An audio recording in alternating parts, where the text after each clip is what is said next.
I'm sorry. Go ahead. Forgive me. Both of you, I wish 120 years. Okay.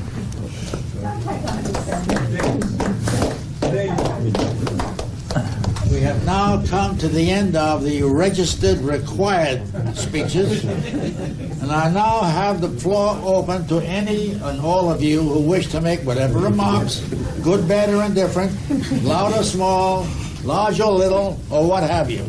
I'm now open to anybody to take the floor. Raise your hand and let me hear from you. I call upon Mrs. Laura Golder, former principal of Long Island City High School.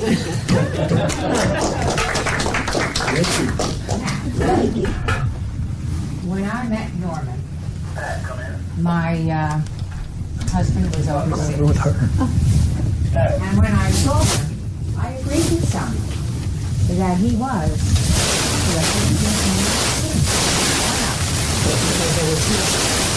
already.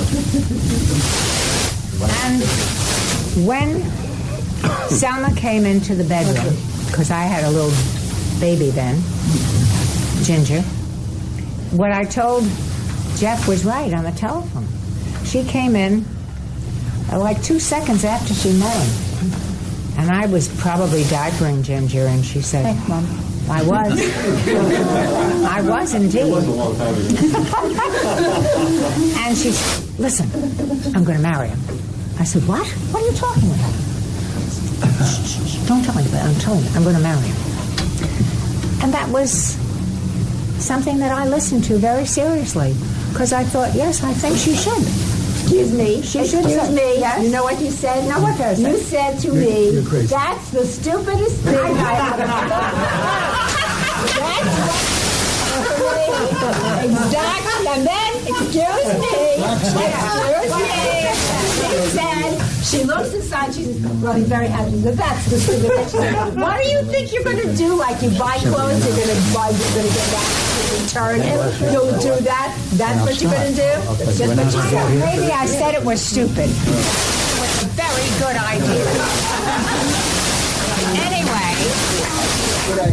Anyway, I went.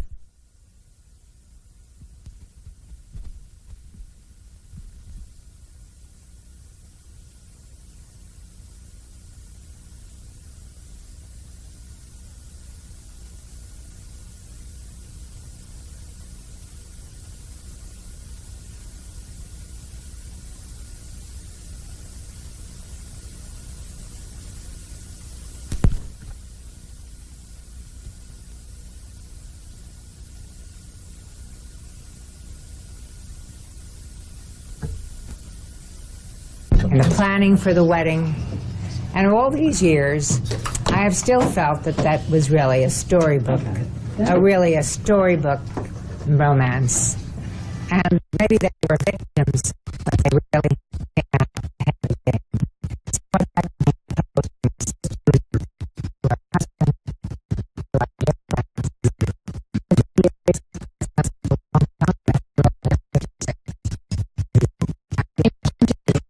Up to us. Thank you. May I go next? You're on. I don't want to say anything. Oh, good. Who are you kidding, All I have to say is, if Hank was the triggering factor, and he was, if he had not met Norman, and if Norman had not said, "Oh, what a fabulous picture, my wedding picture," what would have happened? Nothing. So we proceed. Now let's go from that point. Let's go from that point. They now come to the house on this auspicious evening where Selma and Norman see each other. I will give you my point of view. Selma takes me into a room and she says, I said, "You're right." She says, "I think he's probably taken." Don't you think? I said, "Probably." She said, "Must have a lot of, I said, I'll find out if he has anybody." So I go to Hank, I come back, I said, "He's free." She says, "He's free? You mean he's available?" I want you to know one other thing. Selma worked at the stage door canteen For you babies who never heard of it, that was an important project during World War WW2. And Selma was very conscientious. She went every night, but that night she didn't go. And therefore we have the hand of fate. We're talking about fate here. Don't forget. She was home. How come she was home? How come Hack bumped into Norman on 42nd Street? He never went there every day to look for him. Laura's a liar. I didn't say Never that. went. David's a liar. David's a liar. Jeffrey said that. Jeffrey said it. Jeffrey's a liar. He never went there. We hardly ever went to 42nd Street. But Hack happened to be there. Why, I don't know. How come? Think about Whenever it. there was a need. How come Hack was on 42nd Street where he normally wouldn't go? How come? How come Charlotte, how come? How come Norman, who comes from Boston, what was he doing on 42nd Street? come? How come they both met? We're talking What was about he doing fate. there? Yeah, we're talking about Fate. fate. Now, don't think it's okay, fate how is come fate. Selma was home? Why wasn't she entertaining at the stage door canteen? I said that already. Now they come home, and Selma says to me, he said, so I go over to Hank. Hank says to me, don't worry, he's taken. Hank. Meanwhile, Norman is talking to Hank.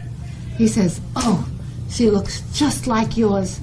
Oh, she's gorgeous. I'm sure she's taken. He said, I'll find out. So he goes back, he says, she is free. Boom. Now at that point, Laura was right. We never saw them again. Never saw them again. We did go out that night. We all did go out that night with Henry Grossman, with a friend of ours who is very charming. Nobody knew he was charming except we did, because they had nothing to do with him. They were busy with each other. Now, What were they doing?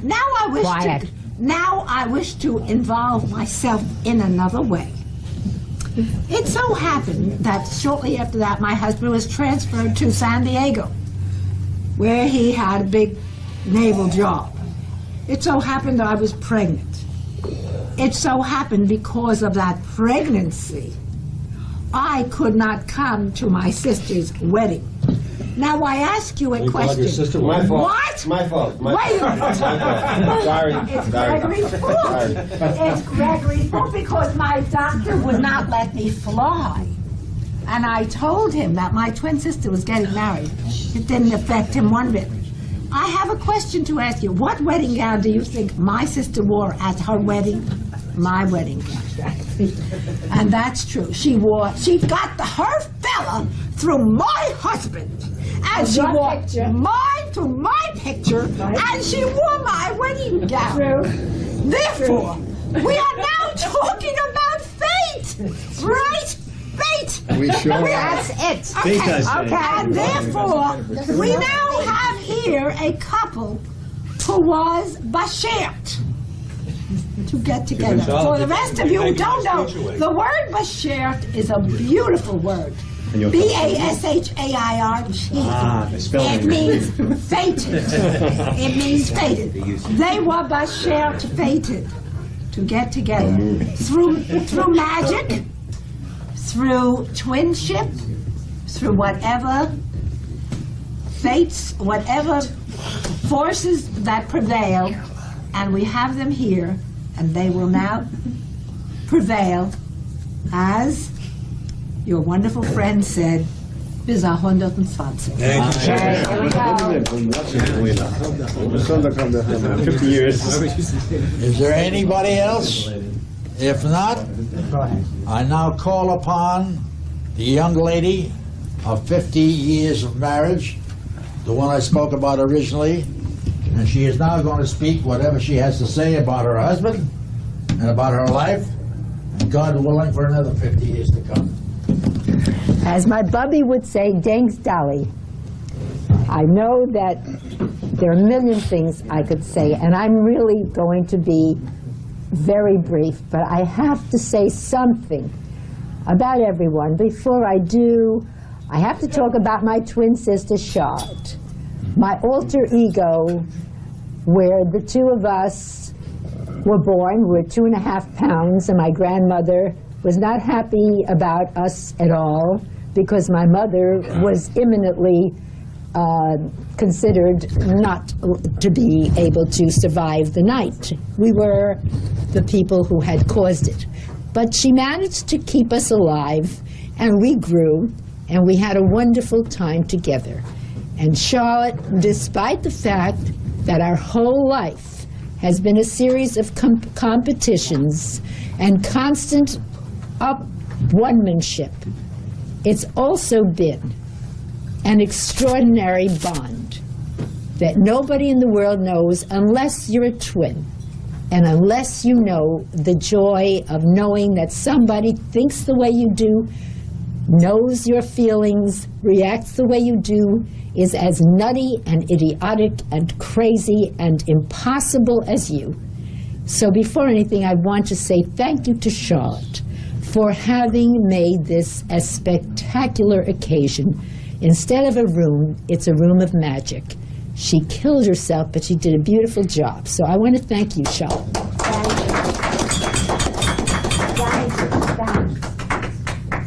And then I'm going to talk about my sister Laura. Normally you have a sister and you say the big sister. The big sister is just a few years older than we are, but has always been our big sister who has intimidated us beyond belief, who has always been the person who you have to know the story that is the favorite of the entire family. She has made, when she says it, that is it. Laura speaks and we listen to her because Laura says it. And we always felt, and we always admired her. She's always been my mentor. I'm incredibly proud of her. But one of the stories that I know Cindy loves, and probably Stephanie will inherit, is the famous story where my mother had to go to Kiamisha Lake to start her summer program, where she did when she supported us, and she left Laura in charge of the kids. And we listened to Laura, and we are finished with our homework, and we had our dinner, and we were tired, and we took a nap. And all of a sudden, Laura is waking us up. She says, get up, you're going to be late for school. And we said, and what do you mean school? It's dark outside. She says, it's dark because it's very early in the morning. Get up and have your breakfast. We said, we just ate. She says, are you going to listen to me? Mama said I'm in charge of you. We got up. We changed our clothes because we somehow had gotten them bedraggled. We ate breakfast. She made us scrambled eggs. She got us out of the house. We go, and I said, Laura, look at the newspaper. She says, that's yesterday's paper. She had an answer for everything. We got on the subway and went to school. And that was the same day. This is her power. This is Laura. This is my sister Laura, who has always been an incredible power in our life. Our beautiful sister Laura. What happened when you got to school? We had to go back. Had to go back home. You know what? Everything we said. And the truth is that every time we thought of a good question, she had an answer for it. She was totally in charge. She was totally confused, but she was in charge, and whatever she said was go. So we listened to her. We always listened to Laura. So, the one thing she said before that wasn't true was she did say that was the stupidest thing that you ever said, and that what you're going to do, you're going to return it like you return clothes.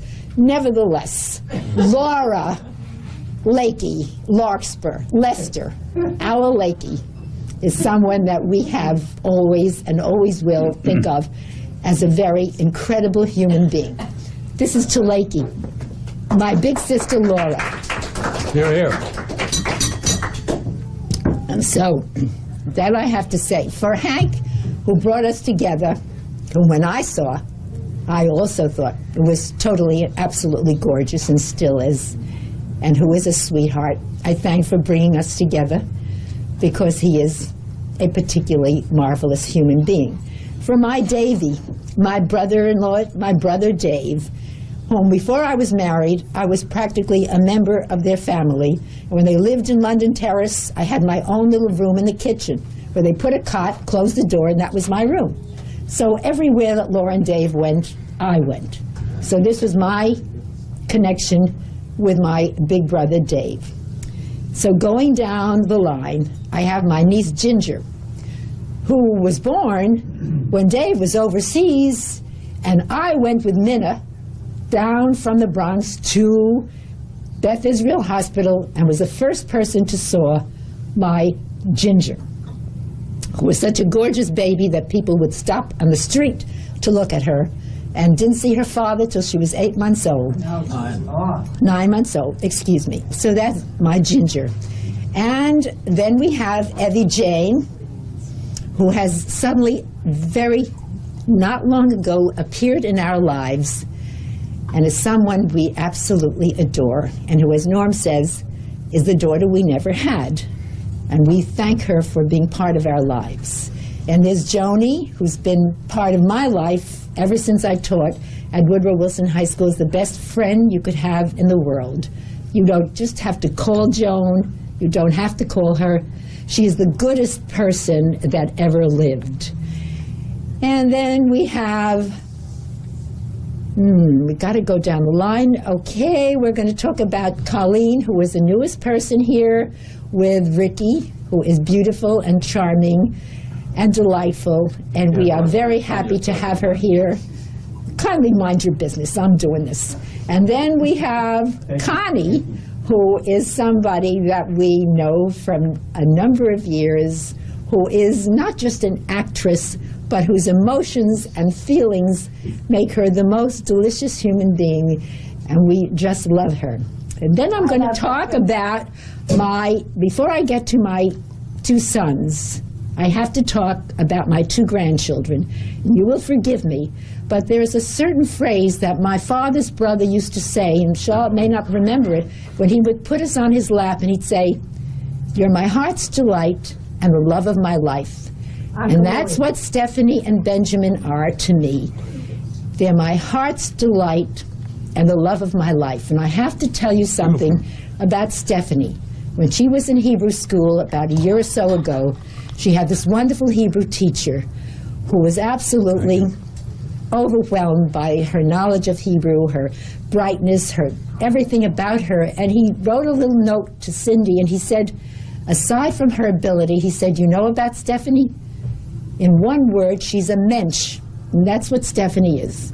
She's a true mensch. I think most of you know. If you don't know what mensch means, I will tell you, for those who don't know, it doesn't just mean you're a person, you're a man, mensch. It means you have all the humanity and goodness and intelligence and kindness. That's Stephanie.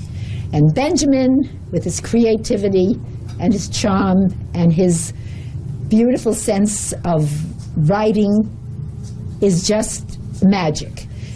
And Cindy, I would say that Kenny made the smartest choice in his life. Now we'll come to Kenny and to Jeffrey, 2 sons who, among other things, know their mother better than anyone in the world. They know my quirks, they know my peccadillos, they imitate me, they are aware of all my faults, and despite all that, they manage to love me, and they make my life a very exciting one.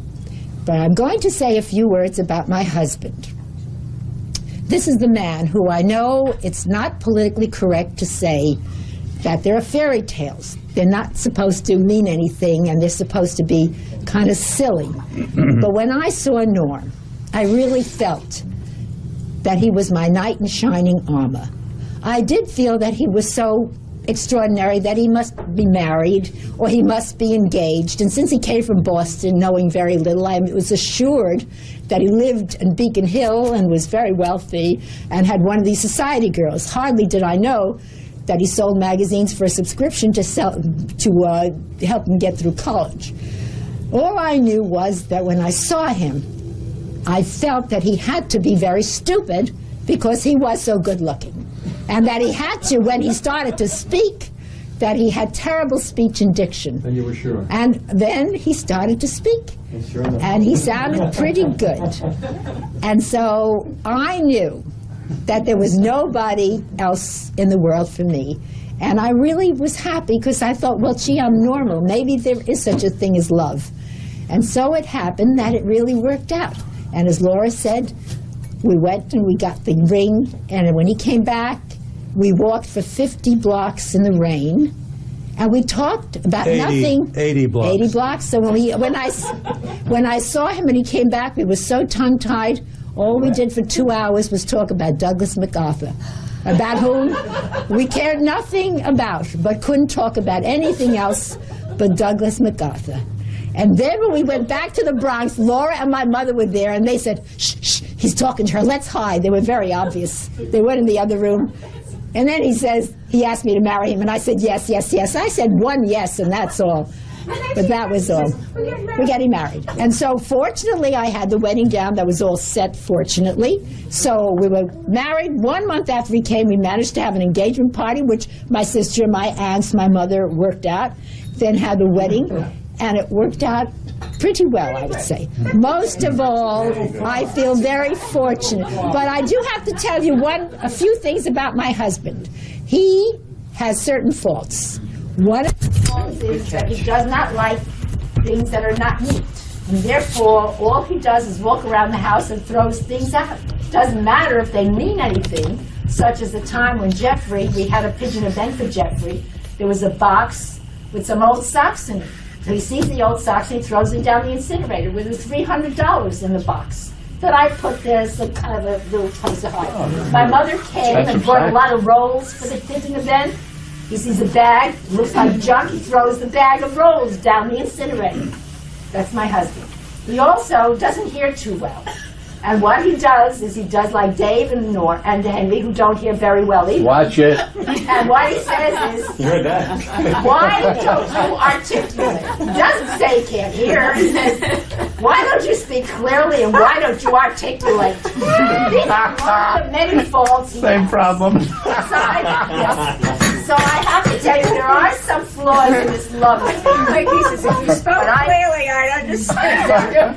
So I will say, I love you. And you are, as I said to Stephanie and Benjamin, my heart's delighted. Thank you for making this a wonderful 50. And now for the final speaker, the speaker of the evening, who's going to defend himself against all the calumnies that have been said about him. I give you Mr. Skier, Senior. That's a good word. It certainly is. One could hardly Well, even if I expect told you that this is the happiest moment of my life, it would not be an exaggeration. I thank you all. My cup runneth over. What this reminds me of, being this happy, and now I'm getting emotional. When I was going to college, in order to do some work other than selling magazine subscriptions every night in apartment houses until 11 o'clock, I took a job at the Boston Opera House and sold lemonade, worked the check room, and made some money. And one show came in, which I remember very vividly, and the reason I'm talking about it now, it has a great deal to do with my happiness. The show was a jazzed-up version of a Gilbert and Sullivan operetta called The Mikado. And this show was called The Hot Mikado. You remember that, Sid? The first night of the show went just so-so. And they ironed out some of the problems. And the second night, which I remember so clearly, one of the stars was Bill Robinson, a black, wonderful, wonderful dancer and actor who appeared in movies with Shirley Temple. Yes. Tap dancer. And he was so charismatic.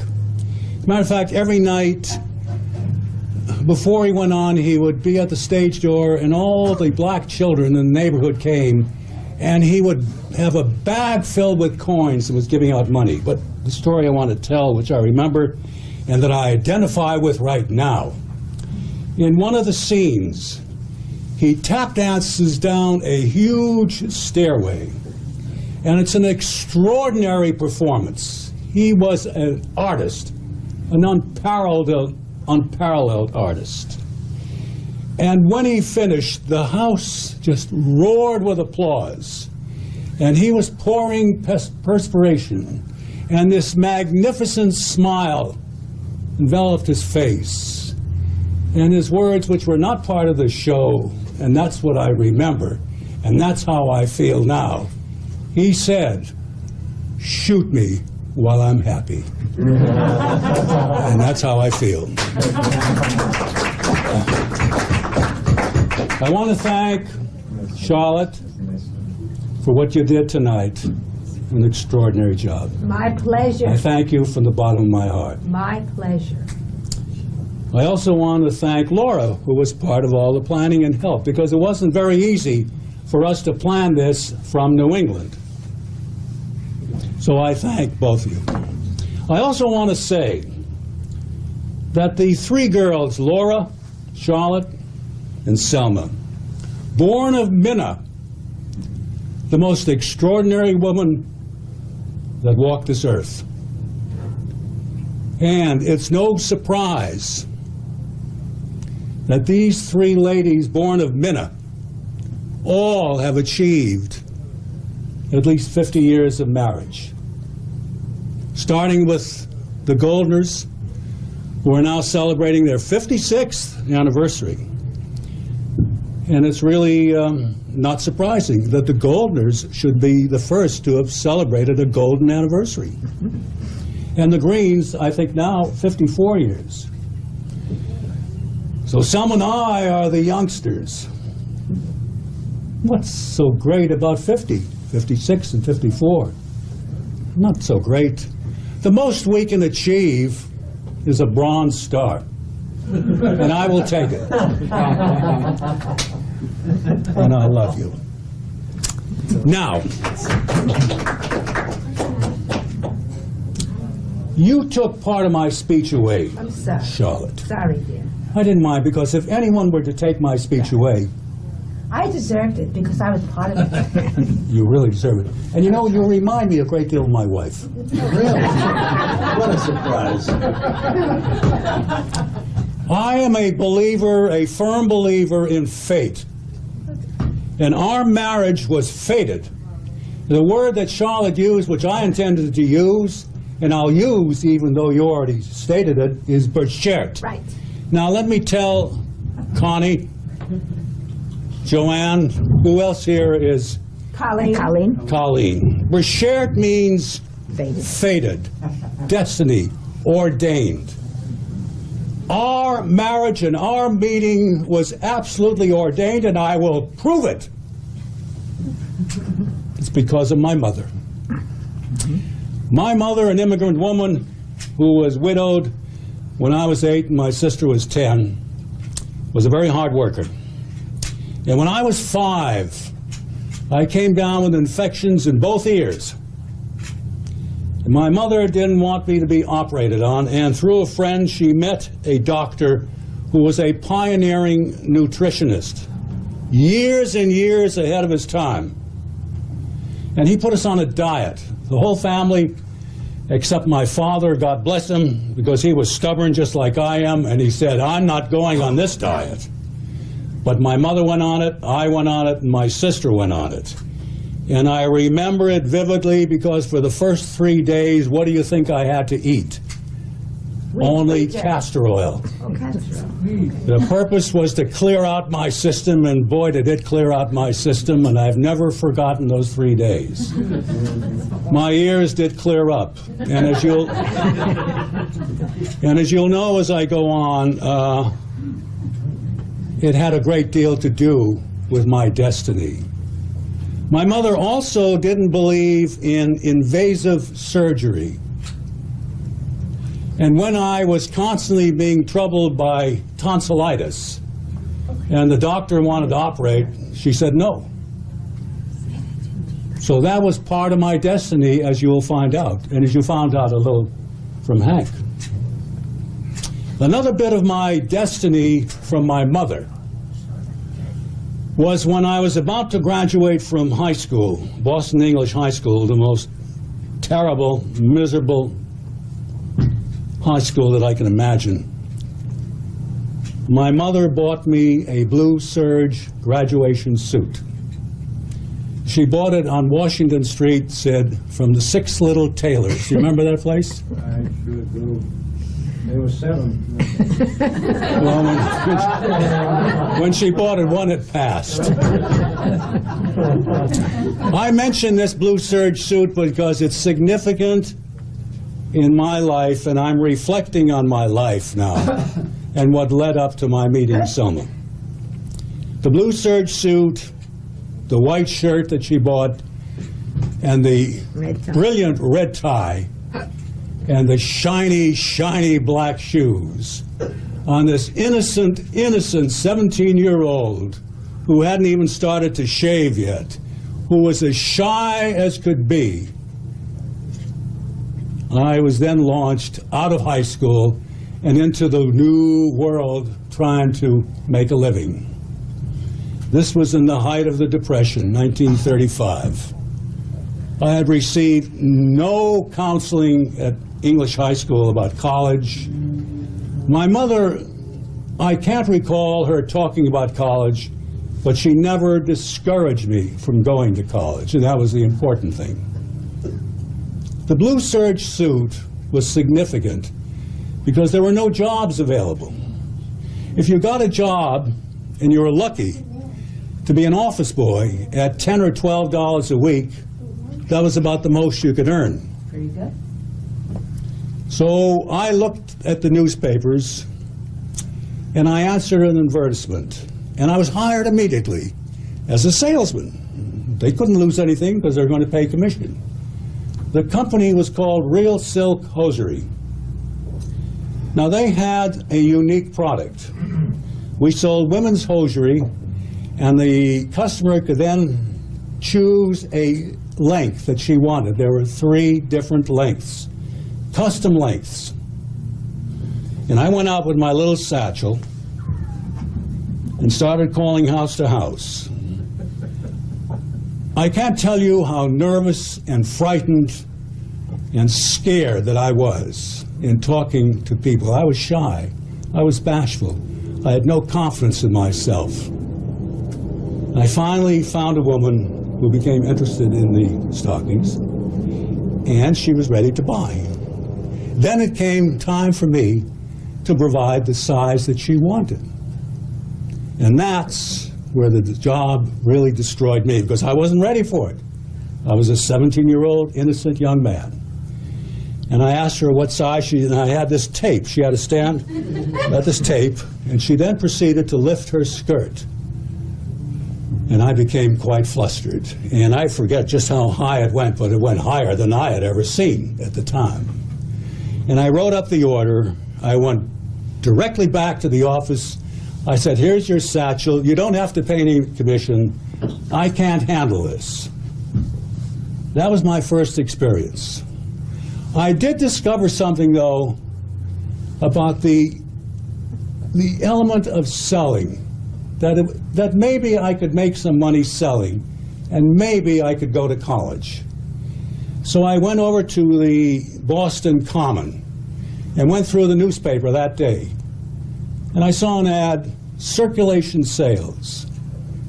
Mind you, I was still wearing my blue serge suit, the red tie, the shiny black shoes.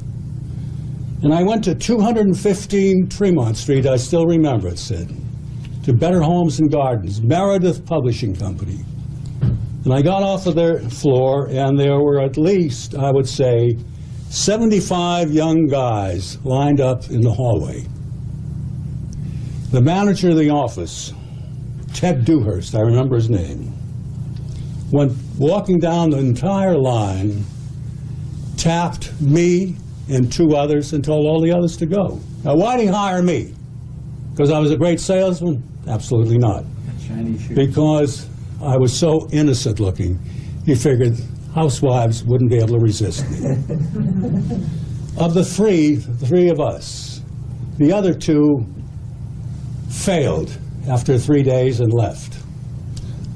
I went out the first day to be trained by a salesman who then was at least 35, Mo Diamond.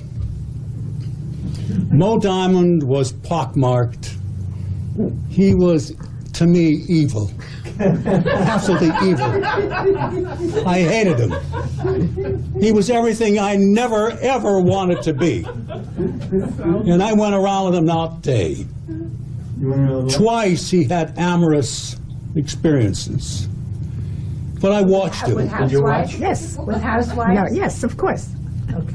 I watched him. And then I went back to the office the following day, and they told me I could join a crew. And I said, I'm not joining a crew. I want to work alone. You know, I was pretty independent even for a 17-year-old shy little kid. So Ted Dewhurst figured, what has he got to lose with this kid? You know, if he sells, you know, he's only paying me when I sell. So I went home and I rehearsed. Mr. Stoneface. Right. Because I'm shy. I rehearsed my sales talk very well that night, and the next day in Arlington Heights, Massachusetts, on Park Avenue, that was the street, I worked the entire day, and I sold 7 subscriptions to Better Homes and Gardens with his cookbook, and I made $7. Now, mind you, if you got a job for $10 a week, that was good. Here I made $7. When I came home, my mother was working in the garment center at the time, no longer had a little store. She hadn't come home yet. When I came home, I laid out my $7 in commissions on the kitchen table. That was a lot of money, and I was really proud. And when my mother came home, I said, Mom, this is for you. Now, very quickly, and I'm not bragging, only because I worked hard, and I realized in my young way that in this business, there was a law of averages, and if you worked hard enough and talked to enough people, you will sell a number of subscriptions. And very quickly, I became #1 in the sales office. And I started making $50 to $60 a week, which was enormous. That was a lot of money. Now, why do I mention this? This was part of my beschertness by my mother. It was the blue serge suit. But you didn't tell That- the importance of the ears for the Navy. I haven't got to that. Okay. No one ever spoke to me about going to college. It was something I knew inside that if I was going to accomplish anything in this lifetime, I had to go to college. High school was not enough. And that was why I was so happy that I found a way to make some money to help support my mother, pay the rent, and save money to go to college. But lo and behold, sometime in August, I came down with appendicitis and went to Beth Israel Hospital, and all my savings went for my operation. So I had to put off a year and started college a year later. But the beschertness was that this got me into college. Now, why is that so important in meeting you? Do you know? Of course you know, I told you. Okay. If I hadn't gone to college, I never would have gotten into flight training in the Navy. Yes, but you also have to tell. But no, wait a Coming minute. to that. No, man, excuse me. Yes. You have to tell the ears. Why were the I'm ears coming to important? that. Coming to that. The ears. What was the reason for it? Right. Yes. Also, part of the beschertness, which Selma just reminded me of, she's my monitor here. Would I have gotten into flight training had I been operated on my ears? No. Does anyone know? No. Why? Absolutely not. It's not allowed? Why not allowed? It has something to do with Having being an able to tolerate air pressure. And you would not have been allowed. How do I know? Because they told me. That's it. If he had that operation. Okay, so I got into the... Yes. Your mother had the right instincts. My mother programmed me. My son Kenny thinks he's a big deal now into computers and programming. My mother was programming years ago without a computer. Right. Okay, so I went to college, and then the war breaks out. I'm classified, I think it was called 3F, because I was helping to support my mother. But by January, I realized I had to go in, because I couldn't stay home. So I told my mother, And to her credit, she didn't object. Now, here's an immigrant woman. What does she know about the Navy? When I told her I wanted to go in the Navy, she said, "Oh, good. Apply to the Supply Corps." Now, where'd she hear about that? She figured in the Supply Corps, I'm hidden away with all the supplies, and I'm safe. I said, "Okay, Mom." The next day when I saw her after I'd gone, she said, "Well, what happened?"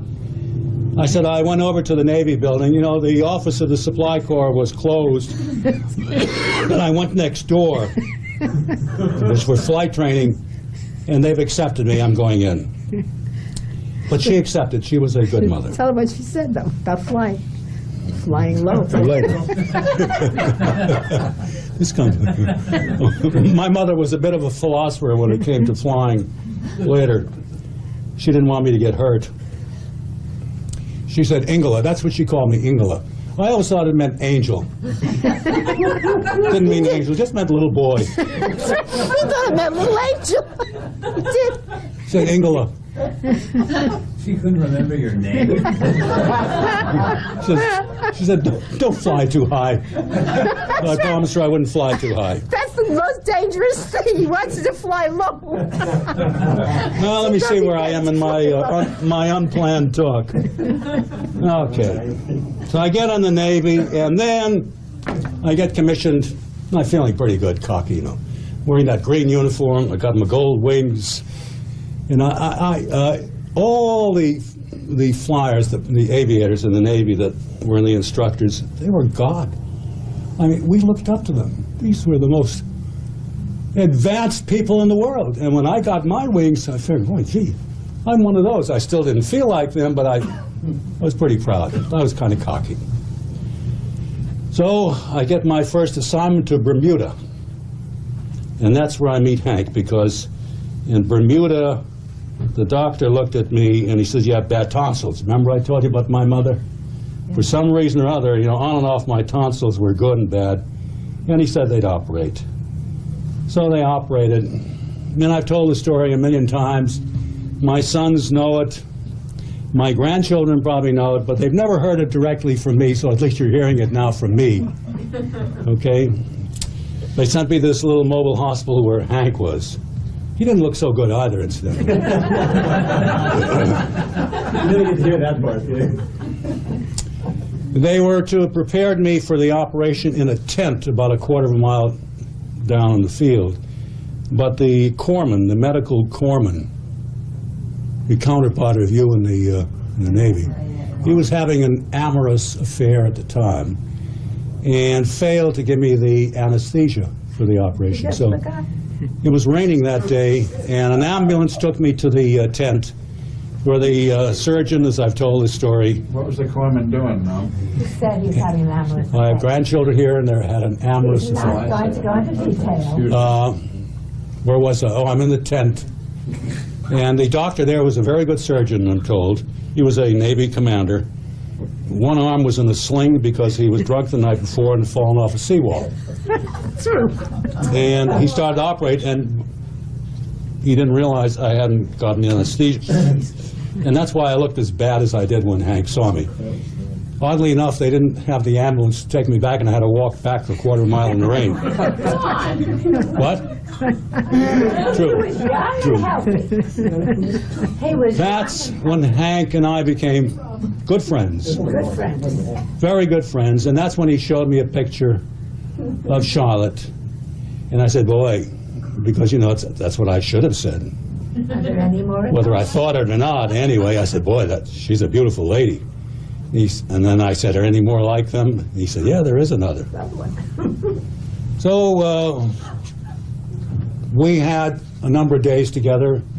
He went out on the plane with me. I tried very hard to get him sick. And succeeded? And succeeded. And boy, was he pukey when he came out. But at any rate, then Henry went on, and 2 years later is when I went and met him on 42nd Street. That was not my mother's besharedness. That was just beshared. And that's how I got to meet you. It was beshared. Okay? And then subsequently, we had 2.5 dates That's right. before I shipped out to the Pacific. And then I saved your life. Now, because this marriage was beshert, there was a little accident that could have screwed things up that my mother had planned for so many years. I happened to crash. I happened to crash because a cable broke, I guess. And I went in about 45 degrees, and fortunately my hood canopy was locked. And my shoulder straps were locked. Everything was right. I really should not have survived this because it was quite an impact. And I don't want to sound dramatic, but I have to tell you that it was a great experience for me during the war. Surviving was a great experience because I didn't fear anything after that because of that experience. When I crashed, I didn't experience fear. I experienced anger. And my only words, I screamed out just before I hit the water. And if my grandchildren will excuse me, I yelled out, "God damn it!" I was so angry Terrible. that it should end so stupidly. And then, from that moment on, I had an experience that I've since read about that many others have had. Those who experienced near death during the war. All their experiences together with mine were virtually identical. Because when my plane was sinking in the Pacific, I don't know whether I was conscious or in shock, but I was extremely happy. I had a feeling of great serenity, of peace, of tranquility. The water was cool and green, and it was almost a feeling of ecstasy. And I wasn't doing anything to save myself until Selma intervened. And you, my dear, kept the beschertness going. I saved your life. That's what she did. How did she save my life? I suddenly heard her screaming, and boy, did she scream. And all she screamed was, "Get out, get out, get out." This is absolutely a true story. And I came to. Then I realized I better get the hell out of there, because otherwise I'm going down to the bottom of Davy Jones' locker. And oddly enough, not that I'm strong or heroic or anything, maybe it was the training, I just very methodically did everything I had to do to survive. I slowly and methodically unbuckled my parachute, which if I didn't remove that, there'd be no way of swimming up because the parachute was quite heavy and wet. It would be, I don't know how many times heavier. And there were about 3 buckles I had to remove. I had to remove my shoulder straps. I had to remove my seat belt. I had to take off the cord from my helmet. And after I'd gotten everything off, I reached up to the front of the canopy and pulled myself out, then swam up. I was a pretty good swimmer and in good condition, and swam and swam and swam, and finally got to the surface just before my lungs were about to give out. And there was Jerry. Now, at this point, I want to make a toast. First of all, I want to toast you Thank you. for saving me. Thank you. And secondly, I want to toast Jerry Siegel, who was my good friend.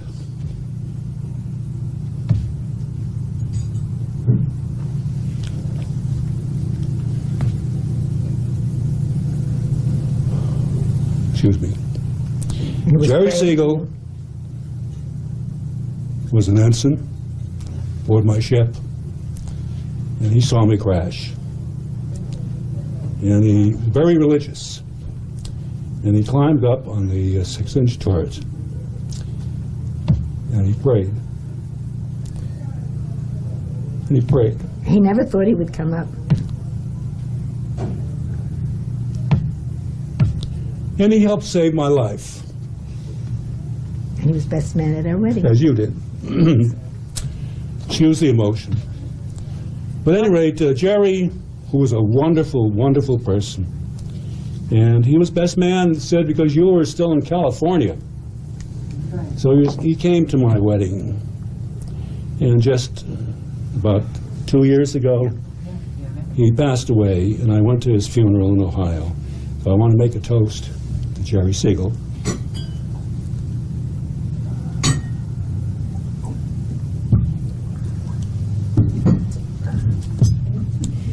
So now we've covered my ears, Your tonsils. my tonsils, my suit.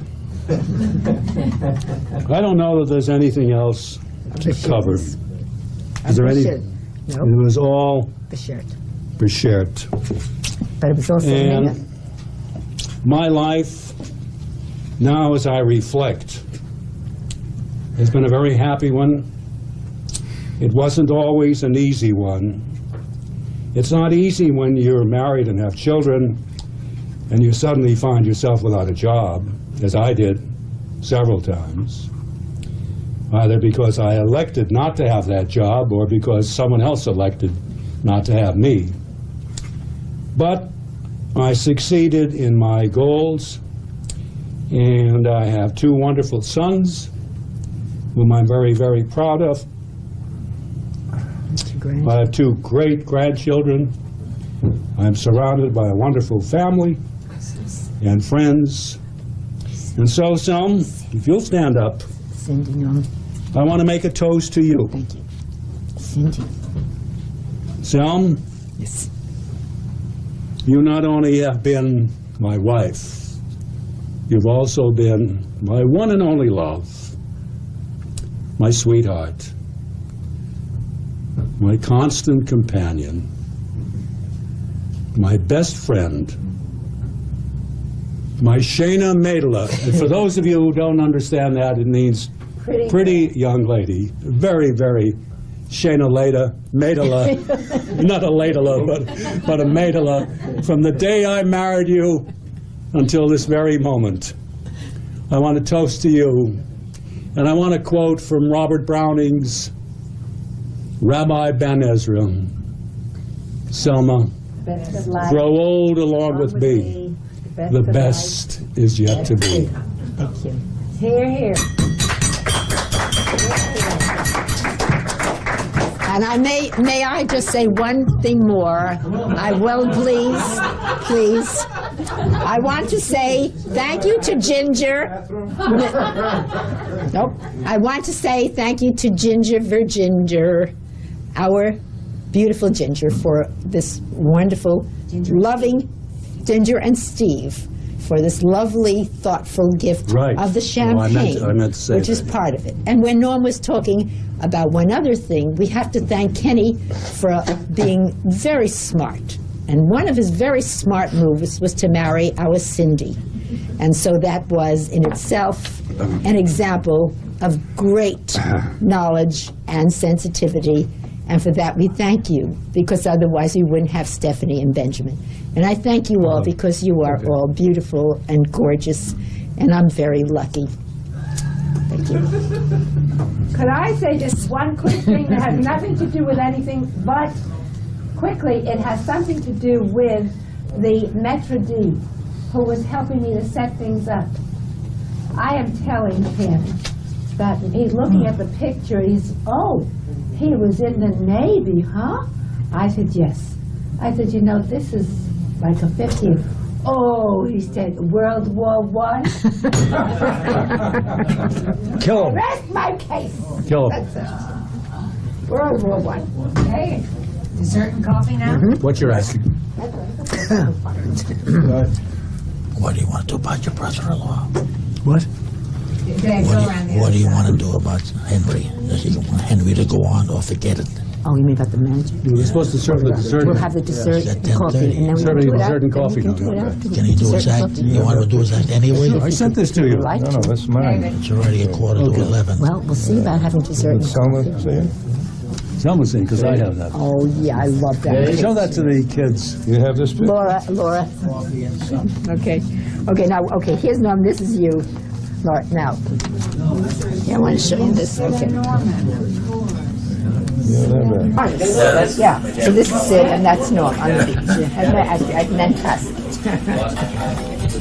This is when we got out of college. Graduated. Oh, You never saw that, did you? of course. No, I did. The good two of you, sure. Yeah, the same day. The same day, that's right. Willa and Don August. See that? Oh, Don, and this is Don August. See? Oh, you're not. This is wonderful. This is great. Tell us my computer didn't have gold, so for gold. You should have called Charlotte. She would have done it. I would not accept that. You would not accept that. And I'm not surprised, but this is the best we could do on such short notice. We only had, what, the 50 years notice? Call that gold, This is on the occasion of your 50th anniversary. which is very appropriate. We decided, what should we do for the two of you? What? We thought that we would send you, can't even read this, what does it say here? We thought that we would send you on a cruise. Well, how about that? But of course, it didn't turn out quite that way. So don't get your hopes up. Don't expect to be going to Bimini or any place good. We checked into it. We looked into this particular boat. Those of you who know any history will recognize this is the USS Constitution.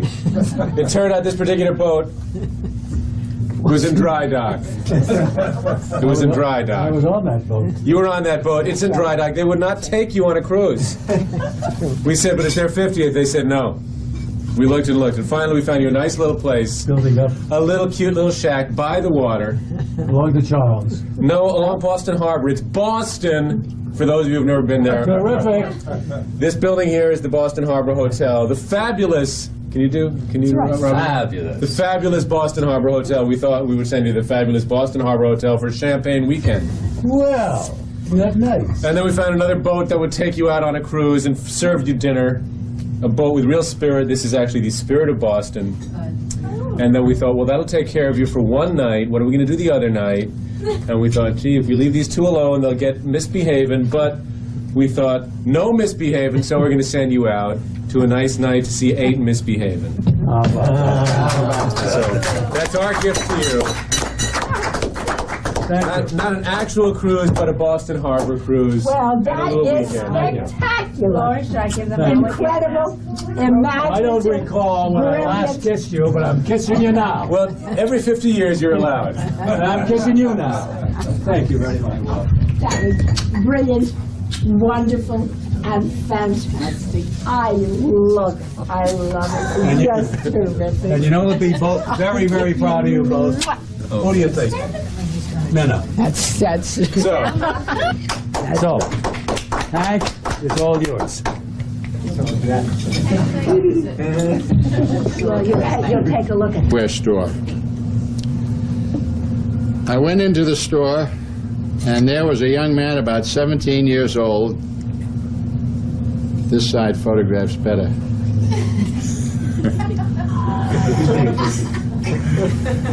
About 17 years old, standing behind the counter, and I didn't recognize him. I said, "Are you here long?" He said, "No, I just started to work yesterday, but I think I know the stock pretty well. Can I help you?" I said, "Yes, I want a piece of rope this long." He said, "Okay, I think I can do that. We have the rope in the back." So he went into the back, and he came out with this piece of rope. So I said, "Young man," I said, "does this piece of rope look the same size as this piece of rope?" It doesn't, Mikey, does it? No. He said, "No." He said, "I don't think so." He said, "Let me try again." So we went into the back room, and he came out with this piece of rope. I said, "I don't understand. Did your boss tell you exactly what you have to do when customers come in and they ask you for merchandise?" He says, "Sure." He says, "Try to please them. Give them whatever they want." I said, "Well, what I wanted was 3 pieces of rope like this." At this point, I usually get a standing ovation. Everybody, thank you. He said, "Could I ask you a question, sir?" I said, "Sure." He said, why would you want 3 pieces of rope this size? I said, "Well, I happen to be a magician, and I like to do things with ropes. For example, I like to tie the ends together, pretty much like this.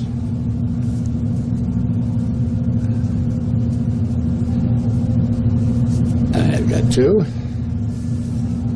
Then I like to tie this piece to this one, pretty much like this, so that the 3 pieces of rope that I wanted are now 1 piece of rope, but tied together. He said, and then what do you do? I said, well, I simply wind them up, pretty much like this, and I reach for my magic wand, and I tap it like this. Boy, I'm getting pictures all over the place. Then I unwrap those 3 pieces of rope, and what do I end up with? Just one.